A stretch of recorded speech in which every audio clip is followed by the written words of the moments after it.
Nṋe ndi pfi Tsikomal, muimbi wavho wa gospel vhane vha mfunesa vho thetshelesa mafhungo a tsedzuluso kha Belrun News. Ndi nṋe Tabula Ṱavhanyedza vho thetshelesa mafhungo a tsedzuluso fhano kha Belrun News.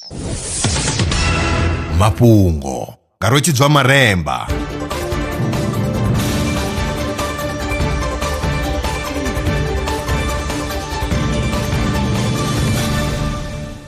Ndo livhuwa zwa zwino ndi tshifhinga tsha mafhungo.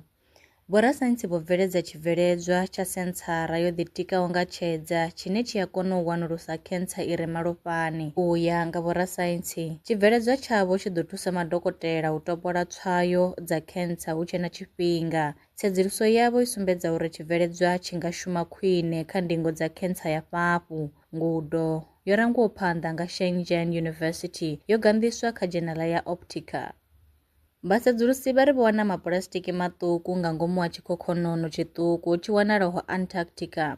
Belgica Antarctica ndi tshikhokhonono tshine tshi wanala kha ḽa Antarctica fhedzi nahone tsho no thoma u ḽa mapulastiki. Izwi zwi tou amba uri na zwikhokhonono zwiṱuku zwi khou kwamea nga tshikafhadzo ya mapulastiki. Tsedzuluso yo anḓadzwaho kha dzhenala ya Science of the Total Environment yo rangwa phanḓa nga Yunivesithi ya Kentucky.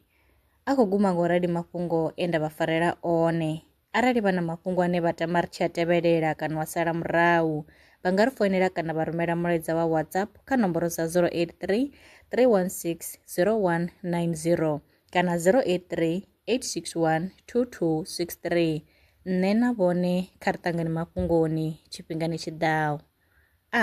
Lwa miṅwaha I fhiraho fusumbe dzina ḽithihi fhedzi ndi ḽone ḽi bvaho phanḓa khou endedza vhadzulapo vha ḽa Afrika Tshipembe. Mulaudzi Transport Service ndi khamphani yavho ine ya vhaendedza u ya na u vhuya mishumoni nyendo dza kule na tsini hu tshi katela na u welekanywa mikani ya mashango a tsini na Afrika Tshipembe. Ri vhaendedza vha swika hune vha khou ya vho tsireledzea. Arali vha tshi ṱoḓa u bva nga tshigwada u dzhenelela vhuṱambo vhufhio na vhufhio kha vha ri fhulufhele ngauri ri ḓo vha swikisa nga tshifhinga. Vha nga ri kwama kha nomboro dzi tevhelaho 083 227 0606. Mulaudzi Transport Service. No place is too far to reach.